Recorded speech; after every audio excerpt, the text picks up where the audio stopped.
J'étais le guérisseur de l'église où j'étais, une église pentecôtiste. C'est moi qui soignais. Le révérend pasteur du temps, paix à son âme déjà décédé, recevait les chrétiens, prenait ce qu'il pouvait prendre comme argent et les balançait chez moi. C'est moi qui les guérissais avec l'inspiration, avec l'intuition, avec le savoir, avec les herbes et autres. Aux sources d'Afrique.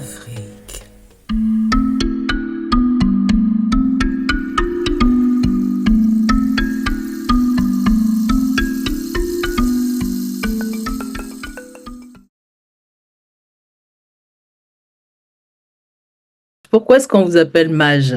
Ça veut dire quoi? C'est une histoire un peu longue. Je ne peux pas moi-même vous dire de manière claire pourquoi je suis mage.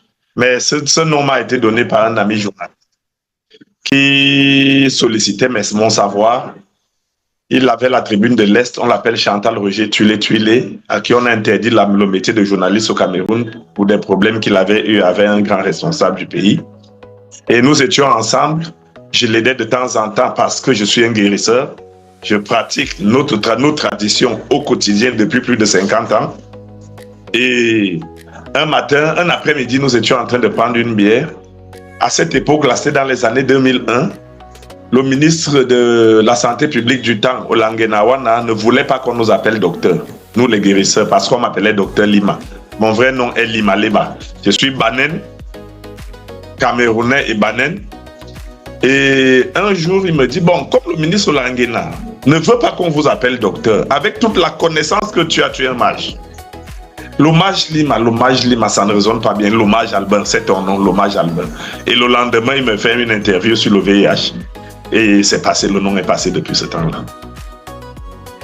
Bah justement, comment est-ce qu'on devient mage ou un guérisseur? Je ne sais pas. Je suis né guérisseur, je suis une réincarnation de l'arrière-grand-père de ma mère. À sa mort, ma mère avait 4 ans. Il était très âgé. Il avait dit à ma grand-mère, ta fille qui est petite, là, qui a 4 ans, aura beaucoup d'enfants. Je reviendrai par son 4e enfant qui sera un garçon. Le paradoxe a voulu que je sois le 4e enfant de ma mère sur 13. Je suis né avec ces qualités. J'ai commencé à m'exercer, à aimer le métier étant tout petit. Les autres soignants, parce que mon père avait 45 enfants, gendarme de son état, polygame. De temps en temps, il amenait les guérisseurs nous blinder, nous laver, nous blinder. C'est dans ça qu'il constatait que les guérisseurs m'apprenaient toujours à côté de celui-ci n'a pas besoin de blindage, m'assistait, m'amenait et autres. Et le jour où il est tombé malade pour la première fois, j'avais, je crois, 6 ans, on l'avait empoisonné. Je suis allé en forêt, derrière la maison, j'ai coupé des herbes que j'ai remis à ma maman. J'ai demandé qu'elle fasse une macération, elle a malaxé, elle a filtré. Et dès que mon papa a bu, il a vomi, il a fait la diarrhée, il s'est endormi jusqu'au lendemain. Et c'est là où ma maman a pensé à ce que lui avait dit sa mère. Et je suis aujourd'hui ce que je suis. Et vous-même, quand vous receviez, comment vous avez appréhendé ce don dès l'enfance? Vous avez... J'aimais les guérisseurs, j'aimais aider les gens, je sentais un amour, une fierté intérieure d'être au service des gens. Je ne peux pas de manière claire expliquer les événements qui se sont déroulés dans ma vie, mais ce que je peux dire, les guérisseurs m'aimaient beaucoup. Je me retrouvais à passer des vacances chez des guérisseurs, en train de les servir, en train de les aider. J'avais commencé d'abord tout petit par être servant de messe. Je suis même allé jusqu'à être pasteur d'église et après j'ai abandonné tout ça pour revenir à la source. Ah bon, qu'est-ce qui a été le déclencheur pour que vous abandonniez tout ça? Je sentais qu'il me manquait quelque chose. J'étais le guérisseur de l'église où j'étais, une église pentecôtiste. C'est moi qui soignais. Le révérend pasteur du temps, paix à son âme déjà décédé, recevait les chrétiens, prenait ce qu'il pouvait prendre comme argent et les balançait chez moi. C'est moi qui les guérissais avec l'inspiration, avec l'intuition, avec le savoir, avec les herbes et autres. Et son église prospérait par moi. Et un jour, tu sais, dans nos traditions, notre connaissance et le service est basé sur l'économie sociale, alors que les autres restent sur l'économie de profit. Nous nous sommes chamaillés, le révérend pasteur et moi, parce que j'avais estimé que les chrétiens étaient des pauvres qui avaient besoin d'aide. Nous n'avions pas besoin de leur prendre beaucoup d'argent pour les aider. Et lui ne comprenait pas cela. Un soir, j'étais en train de prêcher, il a posé un acte qui ne m'a pas plu. J'ai décidé de déposer ma démission et j'avais juré qu'il ne fonderait pas d'église. Du coup, vous aviez parlé de réincarnation. D'abord, il y a quelque chose qui m'a fait tilt. Donc, au moment où vous guérissez à l'église, vous guérissiez au nom de Jésus. J'étais encore naïf, il faut l'avouer, j'étais encore très jeune. En ce moment, je prononçais le nom de Jésus et je ne savais pas. Et tu sais, ma chère sœur, nos pensées, nos émotions, nos croyances se manifestent. Quelles que soient les étapes de la vie, quelles que soient des confessions religieuses ou spirituelles, le principe est sensiblement le même. Et le principe étant le même, ça n'enlève à rien les capacités innées qu'il y a en l'homme, quelle que soit l'orientation qu'il prend. Et maintenant, comme je n'étais pas dans mon monde, le monde de la connaissance de mes ancêtres et de nos traditions, de nos valeurs endogènes, il y avait quelque chose qui me manquait. Je sentais un vide. Je ressentais un vide. Je luttais contre ces sensations, mais finalement, ces sensations étaient au-dessus de moi. Et du côté religieux où j'étais, où il y a tellement de limites, ça a lâché. Il fallait rentrer à la source. Eh bien, je pense que nous sommes nombreux à ressentir ce manque, cette incomplétude malgré nos pratiques diverses. Et je pense que le travail est en train d'être fait pour que petit à petit chacun retrouve d'où il vient. Ça semble pas facile. Vous aviez parlé de réincarnation. Vous êtes du coup la réincarnation de votre arrière-grand-père, c'est ça? Voilà. Est-ce qu'en Afrique on croit à la réincarnation? Dans notre culture, dans nos réalités endogènes, dans nos traditions, la réincarnation existe. C'est l'apport des religions abrahamiques et de la civilisation occidentale qui a introduit dans les mœurs des Africains le principe de la non-réincarnation, le principe de la vie, de la mort. On dit, on naît, on grandit et on meurt. Et après la mort, il n'y a pas de seconde mort. C'est ce qui est dit dans la Bible. Vous voyez qu'on a enlevé, on a formaté les consciences. On a enlevé dans les consciences des Africains le principe cardinal de la réincarnation, qui est l'expression même de la vie de nos ancêtres, qui est la raison même d'être de l'Africain. Chez nous, les morts ne sont pas morts.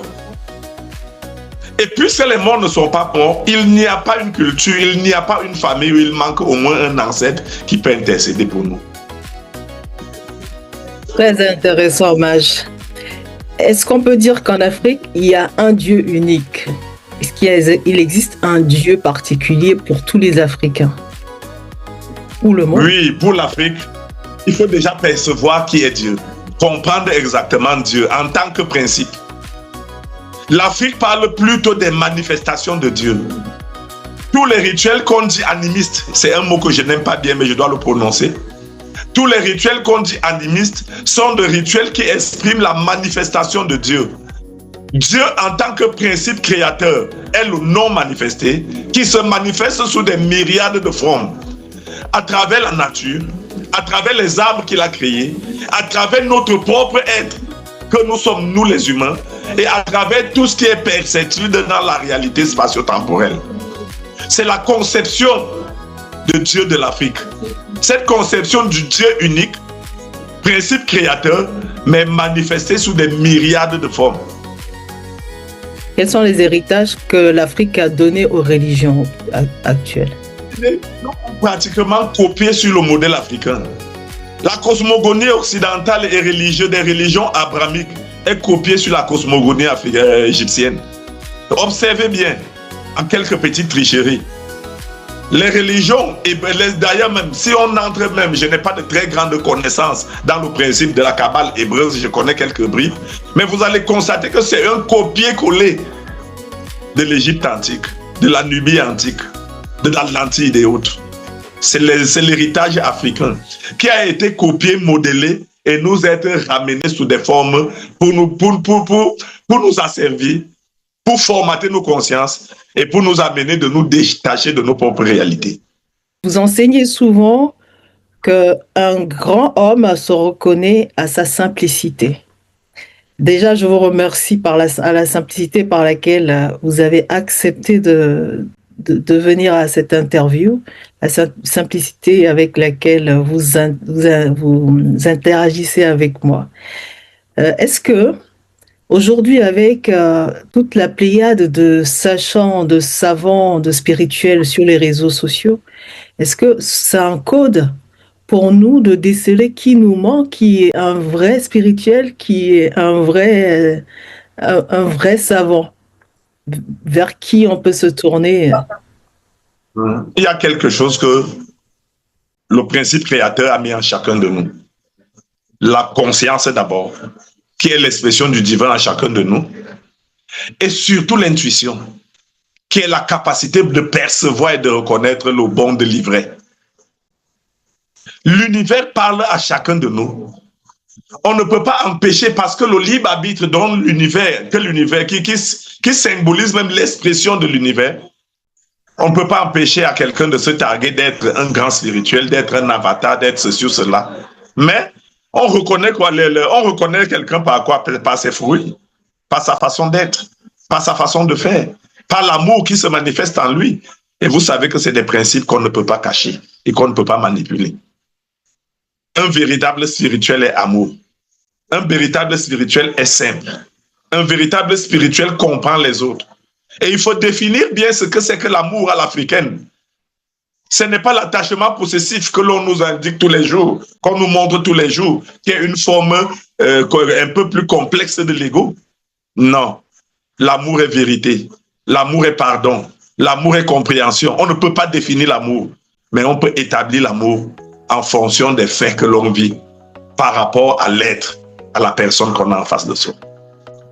Ça, c'est des paroles qu'on aurait pu imaginer sorties des enseignements de la Bible. Au final, c'est une façon de vivre déjà endogène à l'Afrique. C'est l'expression même de l'Afrique. La méditation est africaine. Toutes ces pratiques sont africaines. On est venu apprendre en Afrique. On est allé modeler et on a ramené à l'Afrique. Parce que l'Afrique n'écrit pas. En Afrique, les événements, les réalités se transmettent de façon empirique, de bouche à oreille. Vous savez, je préfère ce principe. Vous savez pourquoi? Parce que l'écriture modifie la réalité. Vous qui vous êtes écrivain, vous allez comprendre avec moi que vous avez un style que vous utilisez souvent. L'exagération. Vous avez des figures de style. Vous devez présenter des choses dans un réel qui est imaginaire. Vous devez captiver le lecteur. Mais il y a toujours quelque chose que vous ne montrez pas. Il y a quelque chose que vous cachez. Pourtant, quand une chose est transmise de bouche à oreille, elle est pratique. Et la pratique garde l'essence même de la chose. D'accord. Ici, il y a une expression qui parle de téléphone arabe. Ça veut dire quand une fois que le message est passé d'une oreille et quand elle sort de la bouche de la nouvelle personne, elle est toujours un petit peu transformée aussi. Je pense que c'est pas forcément réel. À partir du moment où on transmet quelque chose, que ce soit à l'oral ou à l'écrit, on y met de soi ou de sa réalité. Donc, j'ai lu on ne donne pas les perles au pourceau. Quand on transmet quelque chose, on transmet à celui qui a la capacité de la reproduire fidèlement. On ne transmet pas à tout le monde. C'est là le paradoxe. Oui. Les enseignements, regardez même ce qui se passe dans la Bible. Jésus, le Maître Jésus le Christ, qui n'est qu'un archétype et un symbole qu'il faut comprendre et copier. Pas quelqu'un qui a existé à proprement parler, juste un archétype, n'a pas enseigné tout le monde. Même parmi ses disciples, il y a quelques-uns qui devaient garder le meilleur, qui devaient avoir certains enseignements. Les autres devaient appliquer les choses à l'aveuglette. Oui, d'accord. Là, sur ça, je suis pleinement d'accord. Je pense qu'il faut pas, on ne peut enseigner que les gens qui sont prêts. C'est pour ça qu'aujourd'hui, les Africains sont déçus de ne pas recevoir les enseignements aussi facilement que les religions nous les transmettent. Mais au final, c'est parce que il y a des niveaux de connaissances et il faut que les gens soient à un certain niveau pour accéder à certaines connaissances. Mais aujourd'hui... Surtout qu'il y a un principe. Lorsque l'élève est prêt, le maître apparaît. Il faut être prêt, il faut se préparer. Il faut être prêt à accueillir la connaissance. La connaissance est ce que l'on acquiert par l'apprentissage. Mais il faut prendre conscience de notre état naturel, du divin en nous. Si le divin est en nous, si nous sommes une parcelle du divin, une manifestation du divin créateur, alors nous avons toutes les qualités du divin créateur. Ces qualités sont notre état naturel. Ouvrons-nous donc à la connaissance en fonction de notre milieu, de nos réalités endogènes et de notre propre identité. Parce que l'univers ne fait pas de moi un Camerounais au hasard. L'univers ne m'a pas laissé me réincarner dans cette famille où je suis une réincarnation de l'arrière-grand-père de ma mère au hasard. Il y a une raison à cela. Et je dois être capable de comprendre cette raison et de jouer ma mission de la plus belle manière, de la plus bonne façon. Alors, quand on n'est pas né déjà initié, comment on fait quand on est dans la diaspora, quand on est un Africain chrétien ou musulman? Comment on fait pour être conscient de sa mission alors? Tu sais, ma soeur, la conscience est notre état naturel. Nous ne sommes pas conscients de ce que nous sommes, tout simplement. Nous ne sommes pas conscients de ce que nous sommes. Et n'étant pas conscients de ce que nous sommes, nous restons toujours malheureux. C'est déjà une aberration, j'ai été religieux. J'ai longtemps flirté avec les religions. Mais pourquoi est-ce qu'à un moment donné, j'ai senti un vide? C'est parce que j'étais avide de la connaissance. C'est parce qu'à l'intérieur de moi, j'avais la volonté d'être. Tu sais, si tu n'as pas le courage, de laver dans ta conscience tous les enseignements que tu as eus, ces enseignements bêtes et mensongers, parce que les Africains, qu'ils soient dans la diaspora ou ici en Afrique, sont conscients que la civilisation occidentale ne leur a rien apporté. Ils savent bien qu'il n'y a qu'un tissu de mensonges autour de cela, mais ils ont un problème. Le courage de faire le premier pas et de tourner le dos à toutes ces connaissances tronquées qu'ils ont eues depuis l'enfance. Et c'est ça qui est exprimé dans la Bible, dans les 5 premiers livres de Moïse. Elle parle de l'homme. Le peuple d'Israël qui doit partir d'Israël selon la décision divine à Moïse pour rentrer à la terre promise, c'est des archétypes, c'est des symboles qu'il faut comprendre. C'est à l'homme qu'on demande de se détacher de ses anciennes croyances, qui le bloque, qui l'empêche de manifester le divin en lui, qui l'empêche de se connecter à sa véritable nature, pour prendre le chemin difficile vers la connaissance et vers la manifestation de soi. Il faut oser. Voilà le vrai problème des Africains, qu'ils soient dans la diaspora ou ici en Afrique. Bien, quand on est Africain d'aujourd'hui, que doit-on savoir en particulier ou en priorité comme base sur la spiritualité? Il est question d'abord, avant d'entrer, puisque l'homme est un être spirituel, il faut prendre conscience que tu es un être spirituel. On nous a appris à vivre selon la chair. On a négligé l'homme intérieur, l'âme humaine, qui est l'expression du divin à l'intérieur de nous. Nous vivons selon la chair au lieu de nous connecter par notre âme dans le continuum spirituel, contacter nos ancêtres, collaborer avec nos ancêtres, vivre la vie ancestrale, sachant que c'est nos intercesseurs. Comment comprendre que quelqu'un néglige l'intercession de ses ancêtres pour un ancêtre qu'on appelle Jésus-Christ qui n'a jamais connu, qui n'est qu'un égrégore? Quelle aberration! Oui, pour que les gens prennent conscience de ça, il faut beaucoup d'enseignements ou de déclics, de prise de conscience. Et je pense qu'il va falloir patience. C'est pour cette raison que nous étudions dans les réseaux sociaux. Nous avons compris que la meilleure connexion, c'est d'apporter cette vérité dans les réseaux sociaux.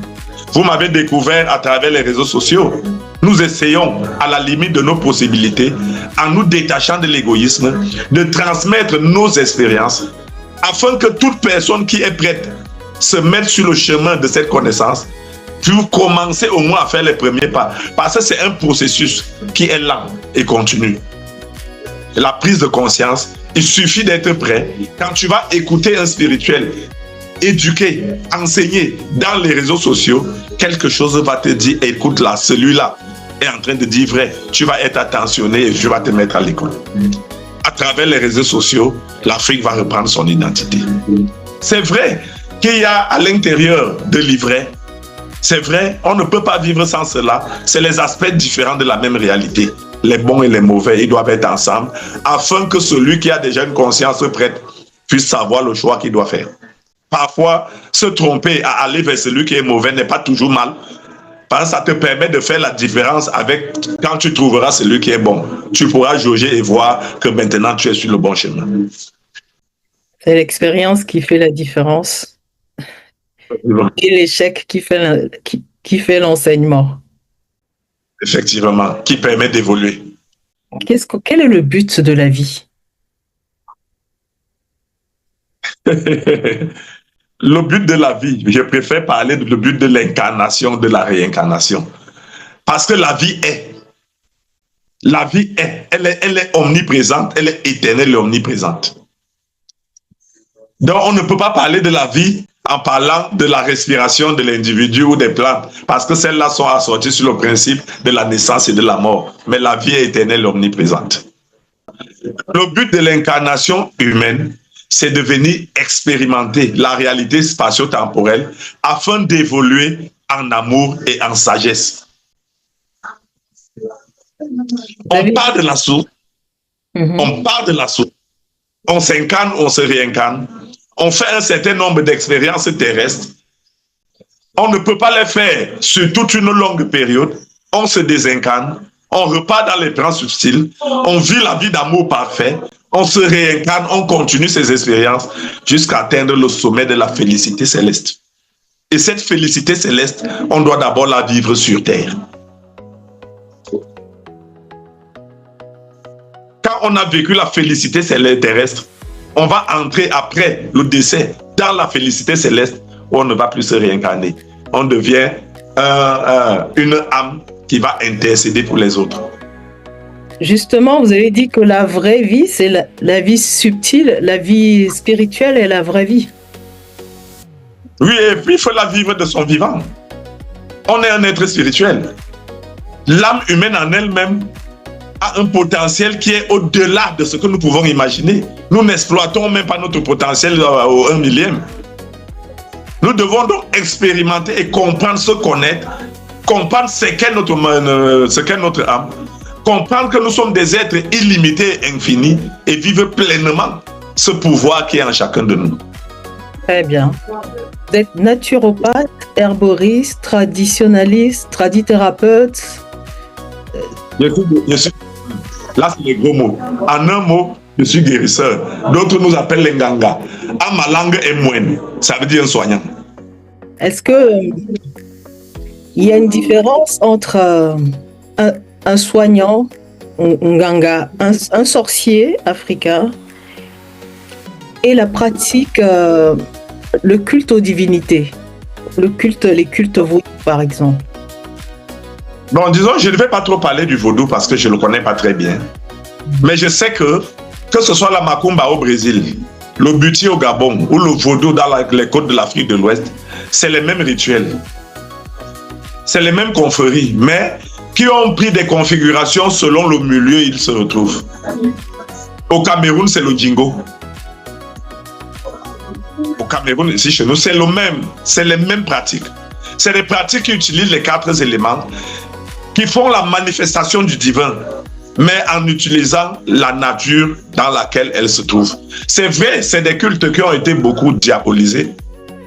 D'autres même, le buti au Gabon, a été même teinté, a été même influencé beaucoup par la religion catholique romaine. Parce qu'aujourd'hui, il y a des viandes qui font voyager. Après qu'on te fait manger l'iboga, c'est une racine, la racine d'un arbre. Tu fais le voyage astral, tu fais un détachement forcé. Tu arrives là-bas au retour, tu dis que tu as vu Jésus-Christ, tu as causé avec Jésus-Christ. N'est-ce pas le fruit de nos croyances et de formatage de conscience? Pour nos amis où nous voyons, avec l'imagination d'aller à la rencontre de Jésus-Christ. Et on va le rencontrer, c'est ça le cerveau humain. Donc, parlant de ces cultes, moi je vais parler en tant que spirituel africain, en tant que sorcier africain, parce qu'en Afrique, la sorcellerie, c'est la connaissance. C'est la connaissance des mystères cachés de l'univers. C'est la connaissance du bien et du mal. C'est ça la sorcellerie en Afrique. Le savoir quand on est bourré de savoir et qu'on comprend les lois complexes qui gouvernent l'univers, en Afrique, on est un sorcier. En tant que sorcier africain, je ne parle pas beaucoup de culte aux divinités. Moi, parce que nous devons apporter aujourd'hui à l'Afrique une spiritualité révolutionnaire. On doit se détacher de l'anachronisme, des pratiques spirituelles du passé qui n'évoluent pas. La vie est dynamique, la vie est synchronique. Nous devons donc apporter à l'Afrique une spiritualité africaine et évolutive qui amène l'homme à se connecter à ses ancêtres, à faire un avec ses ancêtres et à manifester le divin. Je suis à l'intérieur de lui. Parce que même les ancêtres sont à l'intérieur de chacun de nous. Lorsque nous allons comprendre cette spiritualité africaine qui est la meilleure et la vraie, même si tu es dans la diaspora, tu pourras te connecter à tes ancêtres, même dans ta chambre, même dans un milieu que tu vas considérer comme ton petit Christ, quel que soit le lieu où tu peux te trouver. Parce que nous sommes tous un et reliés à la source. C'est cette spiritualité évolutive, révolutionnaire que je propose à l'Afrique nouvelle. Une Afrique qui va se détacher des croyances de division et de séparation. Une Afrique qui ne doit pas continuer à croire qu'il faut combattre les autres, les spiritualités des autres. Accepter les autres en tant que parcelle divine, en tant que parcelle du tout, mais proposer la spiritualité africaine à partir de nos réalités endogènes, nos valeurs endogènes qui sont les totems, les arcs-en-ciel, les foudres et autres, qui sont des valeurs endogènes qu'il faudra codifier et donner un statut scientifique. Vous avez parlé justement des totems. La spiritualité africaine est très totémique. C'est quoi un totem? Oui. Le totem est une force subtile derrière laquelle se greffe une entité et qui est au service de l'homme. Les entités en elles-mêmes sont au service de l'homme. Regardez bien, chères sœurs. Les élémentaux sont constitués de quoi? Chaque élémental, d'un seul élément. À l'eau, on a les élémentaux de l'eau. Ce que nous appelons vulgairement Sirène ou Mamiwata. Dans la terre, pour la terre, on a ceux de la terre. Les petits esprits, les petits génies courts qui sont comme des vieilles personnes. Donc, sa cabale a transmis les gnomes, les lutins, les autres, on a donné des noms que nous ne connaissons pas. Dans l'air, il y a les élémentaux de l'air qu'on appelle fée. Et le feu, il y a les élémentaux du feu. Chaque élémental est constitué de l'élément qu'il représente. Pourtant, l'homme est constitué des 4 éléments. L'homme a ces éléments-là parce que l'homme, c'est le divin, c'est Dieu. Ça veut dire qu'à l'homme africain, conscient de ce qu'il est un avatar parce qu'il contrôle les 4 éléments. Et c'est autour de cela qu'est centrée la spiritualité africaine. Chaque totem a un élément parce qu'il y a des totems qui sont des totems végétaux. Il y a des totems qui sont des totems animaux. Mais aujourd'hui, le principe de totémisme, c'est détacher de la nature animale physique vers la nature spirituelle. Aujourd'hui, si tu n'as pas certaines capacités, tu ne peux pas avoir le totem. Parce que la vibration de l'univers terrestre évolue. Et nous devons être en synergie, en synchronicité avec cette vibration-là. Très bien, Maj. Alors, en tant que guérisseur, il y a toujours une façon, de nouvelles découvertes dans la pratique des soins par les plantes. Comment vous faites pour reconnaître une plante qui peut soigner et quelle maladie? Quand on est dans l'état inspirationnel, parce que la plupart des gens sont en train de se détacher de la véritable médecine africaine vers la médecine traditionnelle de l'OMS, où on doit faire des macérations, on macère les remèdes, on confine dans des boîtes, dans des trucs et autres. La médecine africaine n'est pas celle-là. Dans la médecine africaine, on commence par être d'abord spécialiste parce qu'on a appris une plante et on devient généraliste avec le temps. Pourquoi? Parce que lorsqu'on est dans l'état inspirationnel, lorsqu'on se retrouve en forêt, on cause avec la nature, on cause avec la plante. C'est la plante qui te dit, le malade que tu as là qui souffre de telle maladie, je peux la soigner. En me prenant, ton malade va avoir guérison. Tu es dans l'état inspirationnel. Quand tu es connecté avec tes ancêtres, lorsque tu es face à une difficulté, et que tu te connectes pour trouver la solution à la difficulté, c'est ces forces subtiles qui sont avec toi, qui communiquent avec toi et qui te guident, qui vont te donner la recette.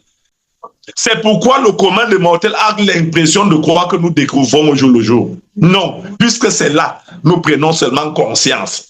Parce que c'est l'être, c'est la nature, c'est le Dieu manifesté.